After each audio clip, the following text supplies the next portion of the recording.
Hello and welcome. I hope आप सब ठीक होंगे, अच्छे से होंगे। एज यू नो कि जेके बोर्ड का हमने जो यहाँ पे कोर्स स्टार्ट किया था, उसमें मैंने आपको मॉडर्न फिजिक्स से स्टार्ट किया था 12th क्लास का। और साथ साथ मैं आपको नीट, यहाँ पे जो भी नीट के बारे में आपको इम्पोर्टेंट पॉइंट्स है वो मैं आपको साथ साथ लेके चल रहा हूँ। नीट के सारे क्वेश्चंस, मैं प्रीवियस क्वेश्चंस जो भी जिस टॉपिक पे जो क्वेश्चन पूछा गया है वो मैं साथ साथ लेके चलता हूँ, including JEE Mains question. Advance के हम यहाँ पे नहीं कर रहे हैं, लेकिन इंक्लूडिंग मेंस क्वेश्चन मैं आपको सारे लेके चल रहा हूँ जो भी अभी तक यहाँ से टॉपिक से क्वेश्चन बने हैं। अब यहाँ पे जो आपका बोर्ड एग्जाम होगा उसमें आपको कुछ पर्टिकुलर क्वेश्चंस, जैसे मैंने बोला था कि आपको आइंस्टाइन फोटोइलेक्ट्रिक इक्वेशन के बारे में पूछा जाएगा, डेरिवेशन उसकी, वो चीजें हम इन डिटेल करेंगे।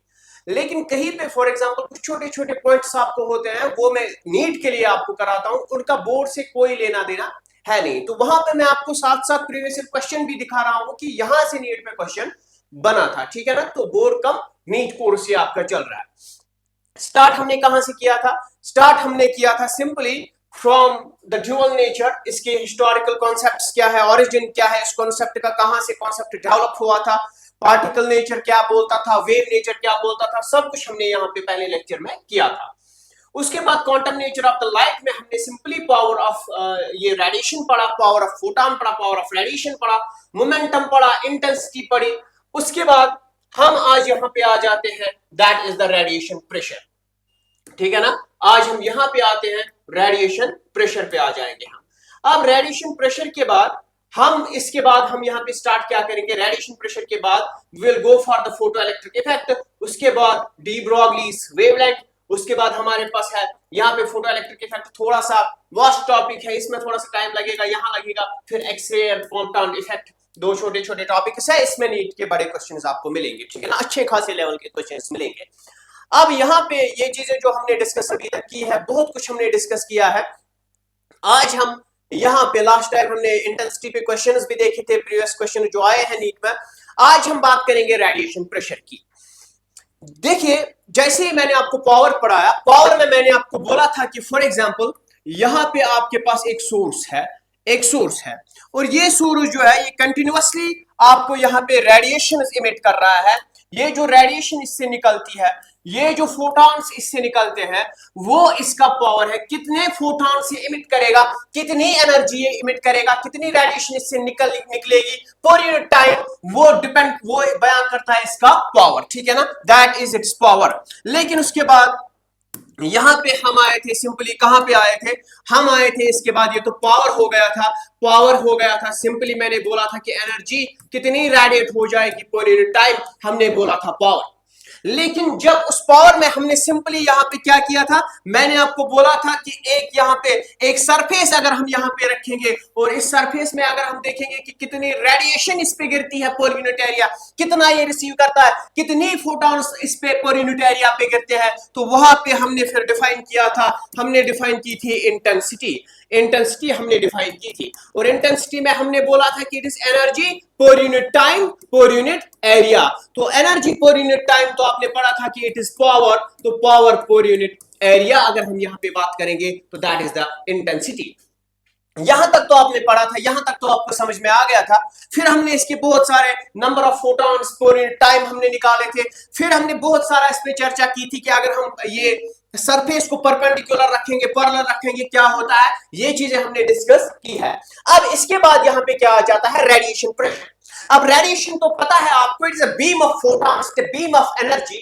तो ये जो रेडिएशन यहाँ पे है, अब रेडिएशन मान के चलिए कि यहां से जो नंबर ऑफ फोटॉन्स इस सरफेस पे फॉल हो रहे हैं, इस सरफेस पे जब ये फोटॉन्स फॉल हो जाएंगे तो ये सरफेस पे, now we know that photons are the particles of energy, these are the packets of energy. इनमें एक एनर्जी होती है और हर एक फोटॉन की अगर हम एनर्जी कैलकुलेट करेंगे तो वो किसके बराबर होती है, h न्यू के बराबर, where nu is the frequency of the photon, ठीक है ना, with which the photon falls on the surface. तो यहां पे अगर हम बात करेंगे, अब energy of the photon directly depend किस पे करती है, फ्रीक्वेंसी पे डिपेंड करती है। Greater the frequency, greater will be the energy of the photon. अब बताना मुझे ये है यहाँ पे कि these are the particles of energy. और जब भी एक पार्टिकल एक स्पीड के साथ एक सरफेस को स्ट्राइक करेगा, उस टाइम उस सरफेस पे कोई प्रेशर तो एग्जर्ट होगा। कोई फोर्स तो उस पर एग्जर्ट होगा। तो अगर हम यहाँ पे डिपेंड करते हैं, डिफाइन ऐसे हम करेंगे कि ये जो photons particles of the energy which carrying some moving mass, अगर ये यहाँ पे इस सरफेस को स्ट्राइक कर रहे हैं, किसी यूनिट एरिया पे स्ट्राइक कर रहे हैं, तो उस एरिया पे हम देखेंगे कि इस पे प्रेशर एग्जर्ट हो रहा है।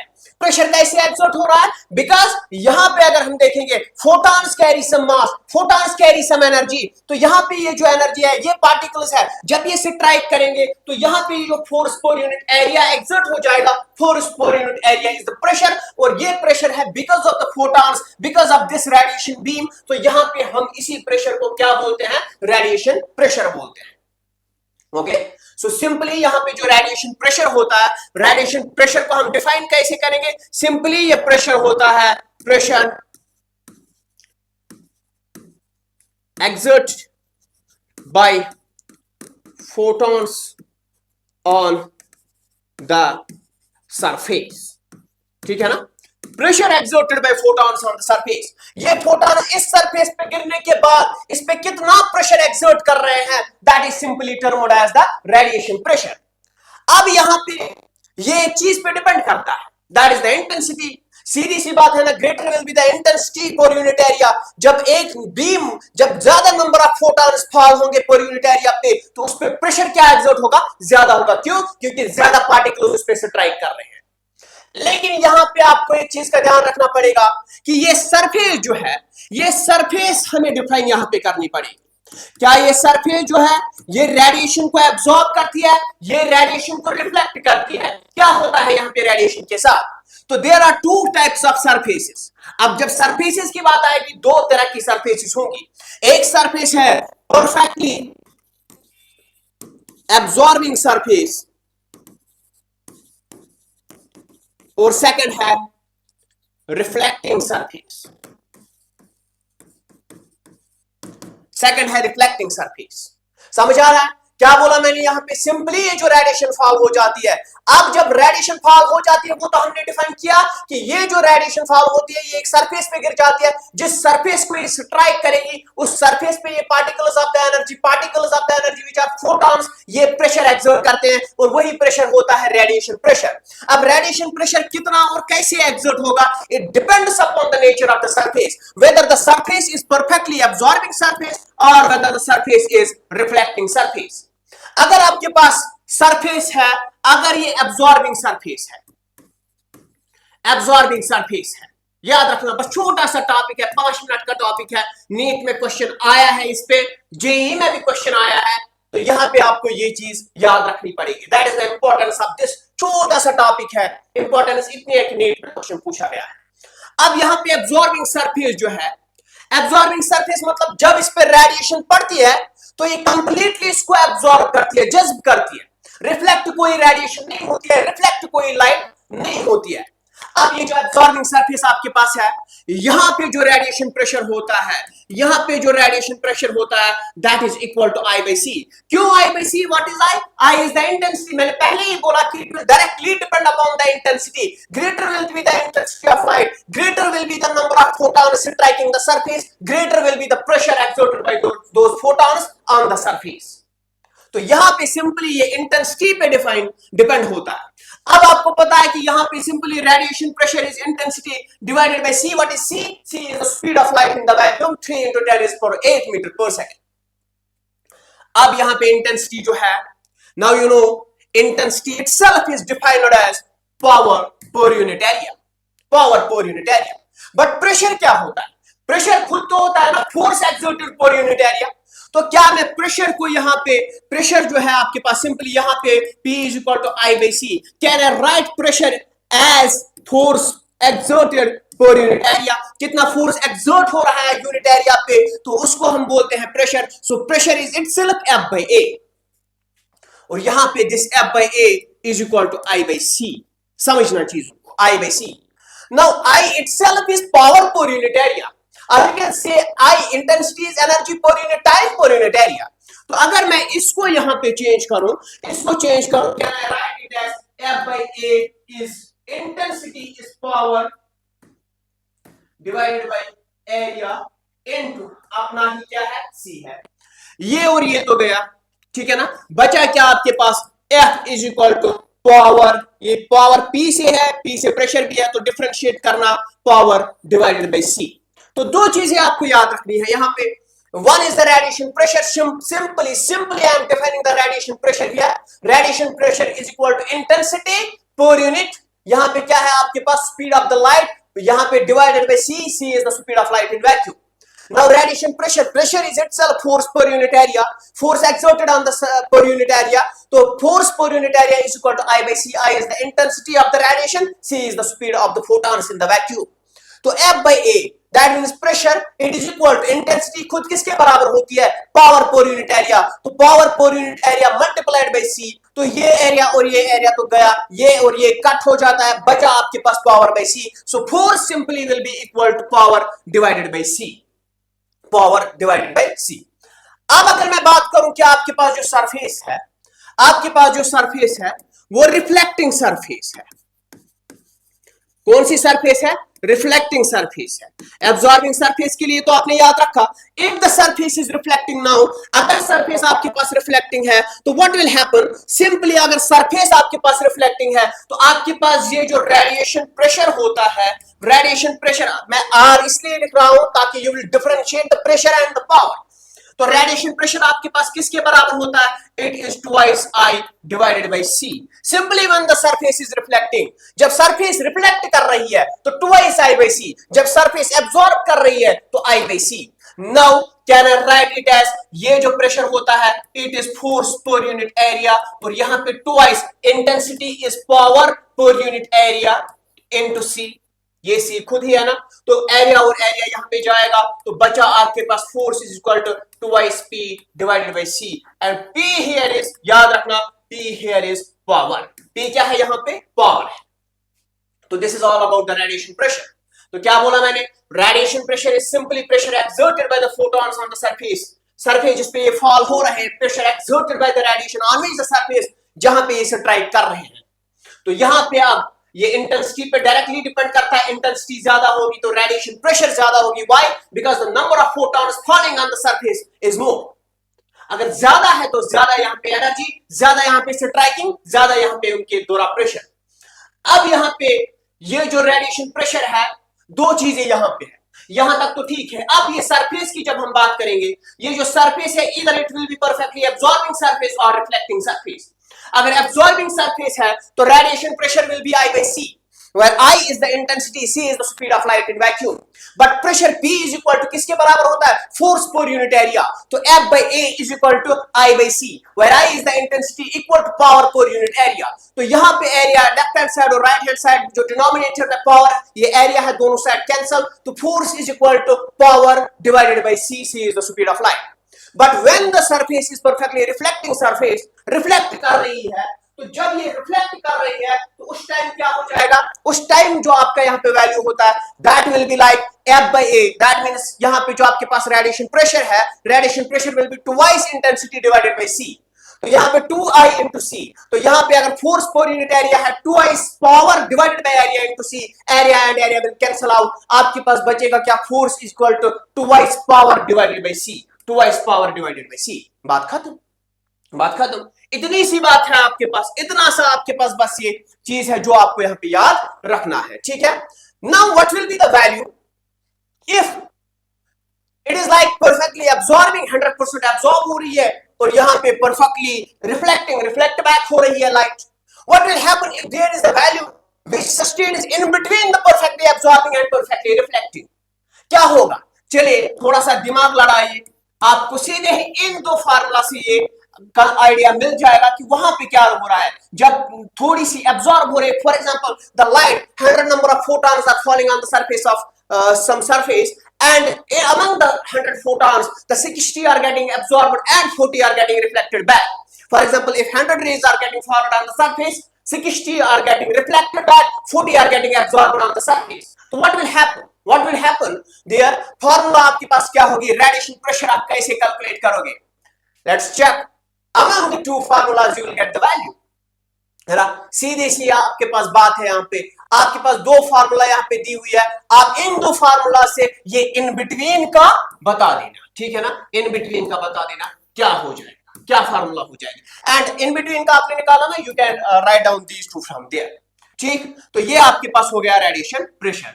इसी रेडिएशन प्रेशर की अगर मैं बात करूं, इस रेडिएशन प्रेशर पे देखिए क्वेश्चन बना, the radiation pressure exerted bye a 450 watt light source, power is given, watt किसका यूनिट है, पावर का यूनिट है, तो पावर इज गिवन, ठीक है ना। एक जो आपके पास सरफेस है, मान के चलिए आपके पास एक सरफेस है, this is the surface, this is the surface here, और इस सरफेस पे यहां पे जो है, यहां पे जो है रेडिएशन फॉल हो रही है, ठीक है ना, रेडिएशन फॉल हो रही है, और जो इन रेडिएशन का पावर है, जो पावर है that means energy per unit time जो है कितनी है यहाँ पे 450 वाट, ठीक है ना, 450 वाट पावर यहाँ पे फॉल हो रहा है। लाइट सोर्स है आपके पास on a perfectly reflecting surface placed at 2 metre away from it, ठीक है ना। ये जो सोर्स है 2 मीटर अवे है, मान के चलिए ये यूनिट एरिया है आपके पास, ठीक है ना, और यहाँ पे एरिया जो पॉइंट सोर्स होता है वहां पे एरिया 4 पाई आर स्क्वायर, और यहाँ पे डिस्टेंस जो आपकी है 2 मीटर अवे फ्रॉम इट लिखा है, तो परफेक्टली रिफ्लेक्टिंग सरफेस है। तो आप बताइए रेडिएशन प्रेशर क्या होगा, radiation pressure in the reflecting surface क्या होता है, 2i डिवाइडेड बाय c, ठीक है ना, यही होता है ना, 2i divided by c। But मैंने अभी आपको बोला कि it is actually 2p divided by c। Why? Because यहां पे मैंने आपको बोला था, फिर से मैं रिवाइज कर रहा हूं, फिर से मैं रिपीट कर रहा हूं, क्योंकि क्वेश्चन आया हुआ है नीट में, इन बिटवीन पूछा जा सकता है। अब आपको यहां पे परफेक्टली रिफ्लेक्टिंग नहीं, आपको वो दे देगा next time 40% gets absorbed and 60% gets reflected back. यहां पे मैंने आपको बोला था कि ये जो होता है प्रेशर जो होता है किसके बराबर होता है, फोर्स पर यूनिट एरिया, एंड यहाँ पे ट्वाइस इंटेंसिटी पावर पर यूनिट एरिया इनटू सी, ये और ये गया। तो आपके पास यहाँ पे जो फोर्स होगा, सॉरी हाँ, फोर्स जो यहाँ पे प्रेशर आपके पास बनेगा, प्रेशर किसके बराबर होता है, pressure force will be 2p divided by c, and pressure किसके बराबर होता है 2pac, ठीक है ना। a is the area, c is the speed of light in vacuum, ये आपके पास जो है ये पावर है और ये प्रेशर है, ठीक है ना। अब ट्वाइस pc और यहाँ पे आपके पास क्या है, एरिया है। अब पावर तो आपको दिया है, इट इज 2 into 450 वाट, ठीक है ना। Area 4 pi r square, 2 square into 3 into 10 raise power 8, pi को वैल्यू दे दो 3.14, यहां पे जो आपका आंसर आएगा that will be some value among these 4, और वो आपका करेक्ट आंसर होगा, ठीक है। ये आपका नीट में आया हुआ क्वेश्चन है, मैंने बोला था ना 5 मिनट का टॉपिक है, और ये क्वेश्चन आपको दिया 4 मार्क्स आपके नीट में कंफर्म थे। अगर आपने बस रेडिएशन प्रेशर का कॉन्सेप्ट पढ़ा होता, 5 मिनट का टॉपिक था, तो 4 मार्क्स ये dual nature unit modern physics का ये छोटा सा टॉपिक, 5 मिनट का टॉपिक आपको यहाँ पे 4 मार्क्स दे देता, ठीक। ऐसे ही आपके पास जो टॉपिक है next, that is the photo electric effect. Photo electric effect में हर बार आप नीट में क्वेश्चन देखते हो, हर बार, लेकिन 2023 का अगर आप नीट पेपर देखोगे तो वहां पे जो क्वेश्चन आया है वो बिल्कुल वर्क फंक्शन पे आया है, बिल्कुल वर्क फंक्शन, मतलब basic introduction of the photo electric effect. आज मेरा टॉपिक यहाँ पे रेडिएशन प्रेशर था, I am done with that topic. Photo electric effect का मैं आपको इंट्रोडक्शन दूंगा, और इस इंट्रोडक्शन में आपको 2023 नीट क्वेश्चन दिखाऊंगा, ठीक है ना। चलिए, what is photo electric effect.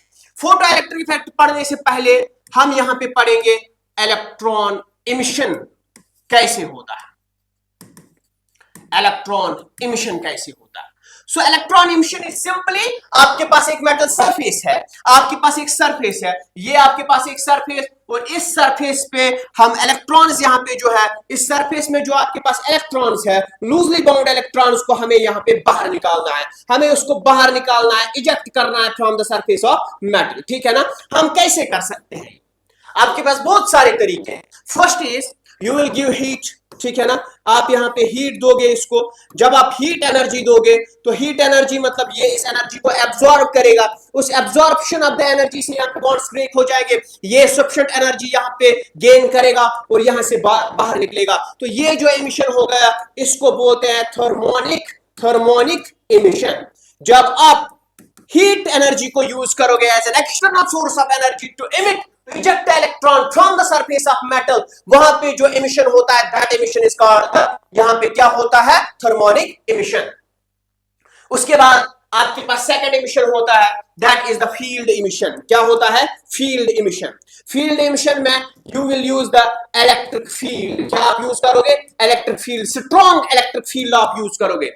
Strong electric field use करने के बाद आपको यहां पे जैसे ही आप पोटेंशियल डिफरेंस क्रिएट करोगे across the ends of the conductor, across the ends of the surface, तो यहां पे जो बॉन्ड्स होंगे ब्रेक हो जाएगा, लूजली बाउंड इलेक्ट्रॉन अट्रैक्ट हो जाएगा टुवर्ड्स द अपोजिट पोटेंशियल। तो यहां पे जो उस टाइम इमिशन होगा, किस वजह से हुआ? Because of the creation of the potential difference across the ends of the this surface. तो यहां पे ये आपने इलेक्ट्रिक फील्ड यूज किया। इस टाइम जो इजेक्शन ऑफ द इलेक्ट्रॉन हुई from the surface of metal, it is because of this electric field, that is why this type of emission is termed to be the field emission. इसको हमने क्या बोला? इस emission को field emission बोला।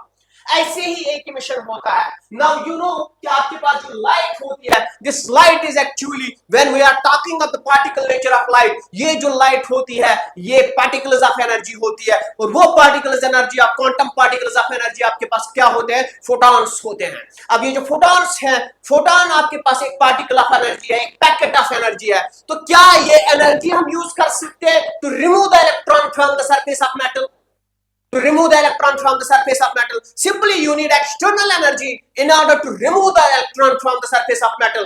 अगर मैं वो energy in the form of photons provide करूं, उस टाइम जो emission होता है that is the photoelectric emission, उसी को हम बोलते हैं photoelectric emission। और जो electrons बाहर आ जाते हैं, those electrons are termed to be the photoelectrons। और electron की movement से, moving electron जो होते हैं, जब electron flow करते हैं point in time, जो उससे current आ जाएगी, that is the photoelectric current। ठीक, ये आपको याद रखना पड़ेगा। तो यहां पे ये जो इलेक्ट्रॉन इमिशन है, now there is a surface of metal, और यहां पे जो है, यहां पे जो ये फोटॉन्स बरस रहे हैं, ठीक है ना, फोटॉन्स बरस रहे हैं। और यहां पे आपके पास इलेक्ट्रॉन्स है, जो इलेक्ट्रॉन्स यहां पे है। अब ये इलेक्ट्रॉन्स को आप कोई एनर्जी दे रहे हो। फॉर एग्जांपल ये जो फोटॉन है, फोटॉन, एक फोटॉन की energy is equal to h nu. Nu क्या है आपके पास? फ्रीक्वेंसी है, ठीक है ना, फ्रीक्वेंसी है। अब इलेक्ट्रॉन, अब इस इलेक्ट्रॉन को कोई एनर्जी चाहिए होती है, सरफेस को कोई एनर्जी चाहिए होती है ताकि आप यहां से ये इलेक्ट्रॉन को बाहर निकाल सको, ठीक है ना। ये फोटॉन जैसे इस पे फॉल हुआ, इस इलेक्ट्रॉन ने ये एनर्जी ले ली और इस एनर्जी की वजह से वो इलेक्ट्रॉन यहां से बाहर निकला। अब ये जो इलेक्ट्रॉन बाहर निकला, किससे निकला? फोटो एनर्जी से निकला, इलेक्ट्रॉन की एनर्जी से निकला। That is why this is called the photo, this is called the photo electric emission. बात समझ में आई? इलेक्ट्रॉन इमिशन तीन तरह था। One is the thermonic emission when you use the heat energy. Second is the field emission when you use the electric field in order to remove the electron from the surface of metal. And third one is photoelectric emission, which is a special type of emission. Special type, ये तो photo, ये electric effect ही तो define नहीं हो रहा था ना। तो 1905 में आइंस्टाइन ने जो पेपर दिया था उसमें ये हमें डिफाइन हो गया था। तो यहाँ पे अब फोटो इलेक्ट्रिक इमिशन क्या होता है? When you are able to remove the electron from the surface with the help of the energy of the photon, when the photon falls on the surface of the metal, this electron, loosely bound electron, ये क्या करता है? इस energy, photon की energy को absorb करता है। When it absorbs the energy, तो यहाँ पे ये बाहर निकलता है। और जब ये बाहर निकलता है, this emission of electron from the surface of the metal is termed to be the photoelectric emission। इसी को मैंने photoelectric emission बोला। अब यहाँ पे जो photoelectric emission है, इसकी कुछ कंडीशंस है। ये ऐसे ही नहीं है कि गहरा फोटोन आया, सरफेस पे फॉल हुआ और इलेक्ट्रॉन को बाहर निकाल के ले गया, नहीं। There are some conditions. There is some prerequisite energy condition for the emission of the electron. और यहां पे वो है, क्या है? That is called the work function. That is called the work function. अब कहानी सुनो, बात सुनो। वर्क फंक्शन क्या होती है? यहां पे आप जब फोटॉन फॉल करते हो, फोटॉन फॉल होता है on the surface of metal, तो ये इट इज 1-to-1 इंटरेक्शन। याद रखना मेरी बात, यहां पे जो इंटरेक्शन होती है ना, इट इज 1-to-1 इंटरेक्शन। बहुत काम आएगा ये छोटा सा पॉइंट, बहुत काम आएगा। What is 1-to-1 interaction? That is only one photon falling on the surface will decide whether the electron will get ejected from the surface of metal or not. ठीक है ना? अगर आपके पास यहां पे एनर्जी रिक्वायर्ड है, इस इलेक्ट्रॉन को एनर्जी कितनी चाहिए? For example 2 electron volt energy चाहिए इसको बाहर निकलने के लिए सरफेस से। तो minimum energy required for the electron to get ejected from the surface, ठीक है ना, उस मिनिमम एनर्जी को हम बोलते हैं work function. So work function is nothing. It is simply the energy. It is simply the energy. The minimum energy required for the electron to get ejected from the surface of metal. That way minimum energy is termed to be the work function. And now let the work function of this very electron is 2 electron volt. ठीक है ना, 2 electron volt आपको energy चाहिए ताकि ये electron जो है metal से बाहर आ सके. इसको एनर्जी कितनी चाहिए? 2 इलेक्ट्रॉन वोल्ट की. अब ये जो फोटॉन आपका है भाई साहब, ये फोटॉन जो एनर्जी कैरी करता है दैट इज 1 इलेक्ट्रॉन वोल्ट. कितनी है? 1 इलेक्ट्रॉन वोल्ट मेरी जान एनर्जी. याद रखना 1 electron volt is the energy which is carrying by the photon. Photon carry कर रहा है. इलेक्ट्रॉन को बाहर निकलने के लिए यहाँ पे कितनी एनर्जी चाहिए? 2 इलेक्ट्रॉन वोल्ट की एनर्जी चाहिए. मुझे बताओ, there are 9 photons back to back which are falling on the surface of earth, ये सॉरी सरफेस ऑफ मेटल. तो आपके पास टोटल एनर्जी कितनी हुई? 9 electron volt. Now the question is, what will happen with the electron? Whether this electron will get out from the surface or not? क्या हो जाएगा? क्या हो जाएगा? यहां पे मैंने बोला कि इलेक्ट्रॉन को 2 इलेक्ट्रॉन वोल्ट एनर्जी चाहिए सरफेस से बाहर निकलने के लिए, और आपके पास जो ये फोटॉन आ रहे हैं जो इस इलेक्ट्रॉन को स्ट्राइक कर रहे हैं, वो बैक टू बैक 9 फोटॉन्स आ रहे हैं, और हर एक फोटॉन कितनी एनर्जी कैरी करता है? 1 इलेक्ट्रॉन वोल्ट एनर्जी कैरी करता है. एनर्जी चाहिए कितनी? 2 इलेक्ट्रॉन वोल्ट, और बैक टू बैक 9 फोटॉन्स 9 electron volt energy total carry कर रहे हैं. एक photon 1 electron volt energy carry कर रहा है. तो क्या ये इस इलेक्ट्रॉन को बाहर निकल पाएंगे या नहीं निकाल पाएंगे? द क्वेश्चन अराइजेस ना, निकाल पाएंगे कि नहीं निकाल पाएंगे? The answer is absolutely no, नहीं निकाल पाएंगे. Why? 2 electron is the work function. 2 electron volt is the work function. That is the minimum energy required to get this electron out from the surface. और यहाँ पे जो आपके पास energy है वो तो 9 photons है ना. You have n number of photons, but I am saying you that photon electron interaction is 1-to-1 interaction. That means only one photon will decide whether the electron will get ejected from the surface or not. आपको एक ही photon देना है. अगर उस photon की energy इतनी है तो it will eject this electron from the surface of metal.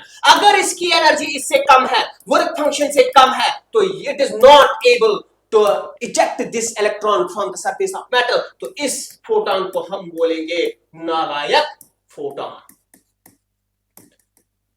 तो नालायक फोटॉन कौन से फोटॉन होते हैं? जिनकी एनर्जी होती है less than the work function. Less than the work function. अगर वर्क फंक्शन से कम इनकी एनर्जी है तो they are not able to give sufficient energy to the electron so that this electron will get ejected from the surface of metal. ठीक है, याद रहा.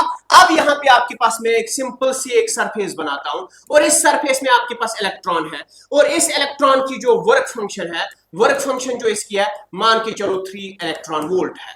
Now the photon comes, 1-to-1 interaction है ना, एक ही फोटॉन पड़ेंगे.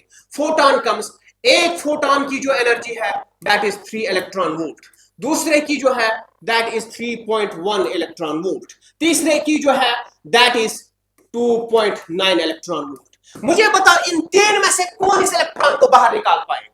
कौन इस इलेक्ट्रॉन को बाहर निकाल पाएगा? अब यहां पे work function is the minimum energy required for the electron to get out of the surface, और ये फोटॉन डिसाइड करेगा, एक फोटॉन डिसाइड करेगा. इस फोटॉन की एनर्जी 3 इलेक्ट्रॉन वोल्ट, और रिक्वायर्ड कितनी है? वर्क फंक्शन कितनी है? 3 है. तो यस, ये बाहर निकाल पाए. याद रखना. अब इस फोटॉन की बात करूं, 3.1 इलेक्ट्रॉन वोल्ट है, यहां पे रिक्वायर्ड कितनी है? 3 इलेक्ट्रॉन वोल्ट है, ये भी बाहर निकाल पाएगा. Sir rest of the energy जो वहां पे बची 3.1 है ना, तो 0.1 जो बची उसका क्या? बताऊंगा. इसकी एनर्जी जो है it carries energy of 2.9 electron volt, और यहां पे रिक्वायर्ड एनर्जी कितनी है? 3 इलेक्ट्रॉन वोल्ट एनर्जी आपको रिक्वायर्ड है. तो क्या बाहर निकाल पाएगा? नहीं, ये बाहर नहीं निकाल पाएगा. Why?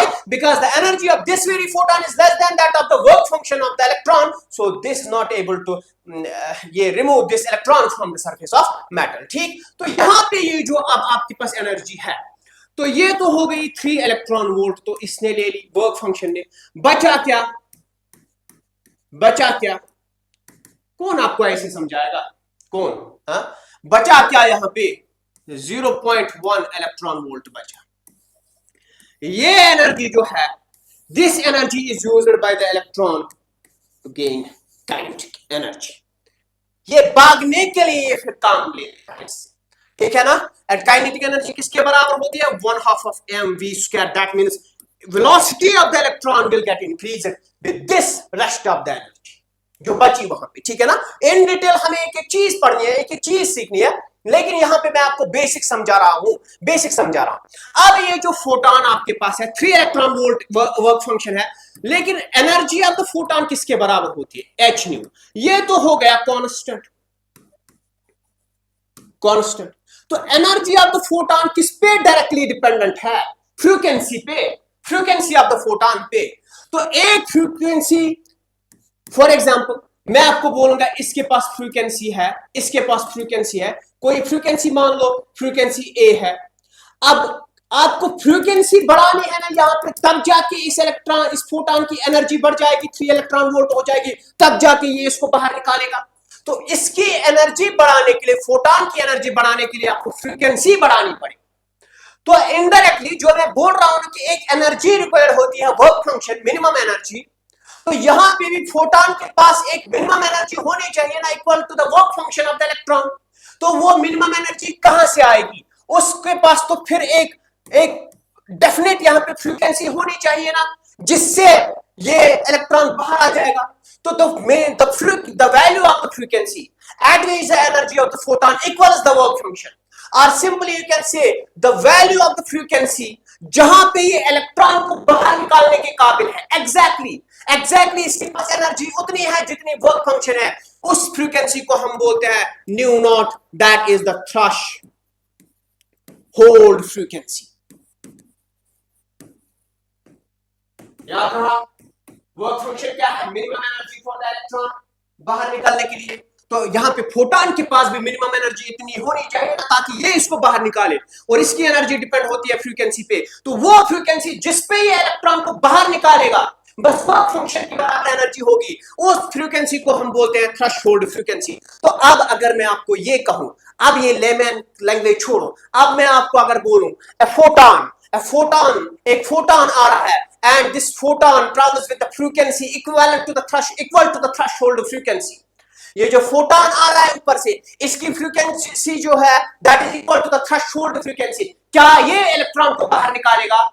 The answer is yes. Why? Because at the threshold frequency, the energy which this photon carries is exactly equal to the work function of the electron। जो उसे चाहिए मिनिमम एनर्जी बाहर निकालने के लिए, तो वो तो ये दे रहा है, तो बाहर निकालेगा। तो ये आपके पास हो गए 3 कॉन्सेप्ट्स। वन इज एमिशन क्या होता है, सेकंड इज वर्क फंक्शन क्या होती है, थर्ड इज थ्रेशोल्ड फ्रीक्वेंसी क्या होती है। बस basic of the photo electric emission मैंने आपको बोला। और जब ये इलेक्ट्रॉन बाहर निकलेगा with the help of this photon energy, इसी को हमने बोला फोटो इलेक्ट्रिक एमिशन। अब आगे हम पढ़ेंगे ये फोटो इलेक्ट्रिक एमिशन पे, हम यहाँ पे पढ़ेंगे कि यहाँ पे इंटेंसिटी का क्या इफेक्ट रहता है, फोटो ये फ्रीक्वेंसी का क्या इंपैक्ट रहता है, ये चीजें हम यहाँ पे पढ़ेंगे। उसके बाद हम पढ़ेंगे फोटो इलेक्ट्रिक इफेक्ट, ठीक है ना। लेकिन उससे पहले बात करेंगे इस क्वेश्चन की, ठीक है ना। नीट का क्वेश्चन है, आया हुआ क्वेश्चन है। The work function of caesium, potassium and sodium are 2.14 electron volt. Caesium की बात करेंगे, इसके पास जो वर्क फंक्शन है कितनी है, 2.14 इलेक्ट्रॉन वोल्ट। क्या मतलब है इसका कि सीजियम जो आपके पास है, इससे इलेक्ट्रॉन को बाहर निकलने के लिए कितनी एनर्जी चाहिए, 2.14 electron volt minimum energy required, that is the work function. अब यहां पे उसके बाद पोटेशियम जो आपके पास है, इसके पास जो एनर्जी रिक्वायर्ड है वो क्या है, आपके पास energy required to remove the electron from the sodium. ये पोटेशियम कितनी चाहिए आपको, 2.30 electron volt. And similarly from the surface of sodium, अगर आपको इलेक्ट्रॉन बाहर निकालना है, वर्क फंक्शन आपके पास कितनी है उस time, minimum energy required to remove the electron from the surface of the sodium is 2.75 electron volt. अब ये आपके पास हो गई 3 सरफेसेस। अब यहां से जो फोटोन आ रहा है, ये फोटोन जो एनर्जी कैरी कर रहा है, कितनी एनर्जी कैरी कर रहा है, if the incident electromagnetic radiation has an incident energy of 2.20 electron volt, 2.20 electron volt, which of these photosensitive surfaces may emit photoelectron? इनमें से कौन सी फोटोसेंसिटिव सरफेस से इलेक्ट्रॉन बाहर आएगा, समझ। Energy carried by the photon is 2.2 electron volt.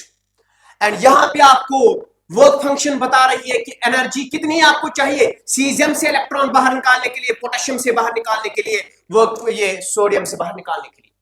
अगर ये energy work function के बराबर है तो इलेक्ट्रॉन बाहर आएगा विद जीरो काइनेटिक एनर्जी। अगर ये energy less than the work function है, then this photon is not able to remove the electron from the surface of matter। Simple सी बात। तो यहां पे आपके पास एनर्जी कितनी 2.20, यहां पे कितनी इट इज लेस देन 2.20, है ना। जितनी आपने एनर्जी दे दी उससे कम आपको चाहिए बाहर निकालने के लिए, तो इलेक्ट्रॉन बाहर आएगा। ये जो एनर्जी है ग्रेटर देन 2.20 है, 2.30 चाहिए आपका फोटोन इतना दे रहा है, तो बाहर नहीं निकाल पाएगा। 2.75 चाहे आपके पास 2.20 है, गरीब है आपका फोटोन, बाहर इसको नहीं निकाल पाएगा। तो यहां पे जो है only cesium is the surface from which the electron will be removed when you will give the photon with the energy of 2.20 electron volt। तो both sodium and potassium नहीं, K only नहीं, सोडियम only नहीं, cesium only। तो बस cesium से ये photon जो है इलेक्ट्रॉन बाहर निकाल पाएगा, बाकी मेटल से बाहर नहीं निकाल पाएगा। So this all about the work function, threshold frequency. धीरे धीरे हम अब फोटो इलेक्ट्रिक एमिशन और फोटो इलेक्ट्रिक इफेक्ट पढ़ेंगे, उससे पहले आपको इंटेंसिटी फ्रीक्वेंसी का इफेक्ट पढ़ना है। Then we will move towards experimental observation of the photo electric effect. फिर हम फोटो इलेक्ट्रिक इफेक्ट में आइंस्टाइन फोटो इलेक्ट्रिक इक्वेशन सबसे ज्यादा इंपॉर्टेंट जो यहाँ पे है वो पढ़ेंगे। Thank you, have a nice time. मेहनत करते जाइएगा, ऐसी हम चीजें सीखते रहेंगे। ठीक है, थैंक यू।